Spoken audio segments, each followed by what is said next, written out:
Hello, welcome back to my channel. Thank you for tuning in. I appreciate it. If you like what we do here, please hit like and subscribe. Does us a lot of good. Helps get the word out. I apologize for the look. It caught me on when I have some time off. So when I have time off, I tend to bum around a little bit. Nice way of relaxing and taking it easy. Time off, that's what it's for. Okay, so please use your closed caption feature. I had throat cancer a few years ago, and it's left my voice difficult to understand. And today is a particularly bad day. I don't know why, but the voice is kind of rough today. So use closed captions so you don't miss anything. Alright, the pen is mightier than the sword. Alright. It's an old English phrase that means words are more influential than violence or force. While physical force can impose temporary control, words have the potential to inspire and persuade. And not so temporary, is it? A Renaissance man is a well-spoken man. This means that you must have command of your native language. So always good to know another language as well, but that's something we'll cross that road, that bridge later on. But for now, you want to have command of your native language and have the words to use in the appropriate time to make you sound intelligent and sophisticated. That's what a Renaissance man is, yes, absolutely. So I have two exercises that I found to be really very good to help you gain better control of your language and a better command of your language. So the first one is use a dictionary, either hard copy or online, but use a dictionary, and on day one of this journey, you go to the A's, and you just find a word down that column of A words. Find a word that you don't know. You haven't heard it before, or you're not sure of the meaning. So that's the word we'll focus on that day. So you take that word, write it down, make sure you're pronouncing it correctly. The dictionary will help you do that. And make sure you understand the meaning of that word. And then try to use it during the day and help it become part of your vocabulary. On day two, go to the B's. Do the same thing.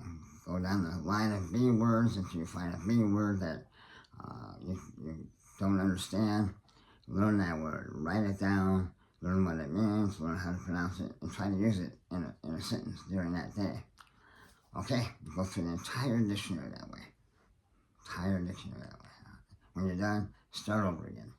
Because there are many words in the dictionary that you won't understand. So that's a great exercise, a good way to become better with your vocabulary.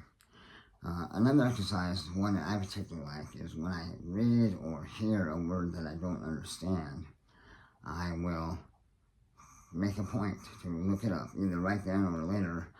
Remember in my mind, I'll need to do this later if I hear the word in a conversation. But if I hear a word or read a word that I don't understand, I will make it a point to, as soon as possible, look that up in the dictionary and do the same thing. I'll make sure I have the meaning of the word understood, make sure I understand how to pronounce it correctly, and then I will start using that when I can as part of my vocabulary. So every time I hear or read a word that I don't understand, that's what I do. It's a great way to increase your vocabulary. And again, these are words that are obviously being used around you, so something that you probably need to know anyway. So those two exercises I highly recommend. And try that. Let me know how it goes for you, okay? Okay. A final word of warning, don't show off. Don't learn a word with 6 syllables and decide to use it in a place where it's not appropriate. If you're talking to a class of kindergartners, there are some words that you wouldn't use, that are way over their head, not appropriate. You're just showing off. So don't show off. Use the words when it's appropriate. Very good. Okay, books. Our sponsor today is books that I've published. First book is Eyes of the Wizard King, available on Amazon. This is my first book. It's been out for about 4 or 5 years, but it's still in print. So please get this if you're interested in science fiction, science fantasy. I think you'll like it. More recently, I've published this second book in the series, Eyes of the Wizard King, A Balance in All Things. So this is fresh off the presses. It is available on Amazon now. We're working on getting the electronic version set. That'll be pretty soon. Right now, so it's only available in hard copy right now. But soon it will be available electronically as well. So Amazon, go on Amazon, look those up. Obviously, I get a royalty off these, so I appreciate it very much. And I really hope you enjoy it. I certainly enjoyed writing them. All right, that's all for today. Thank you for tuning in. God bless.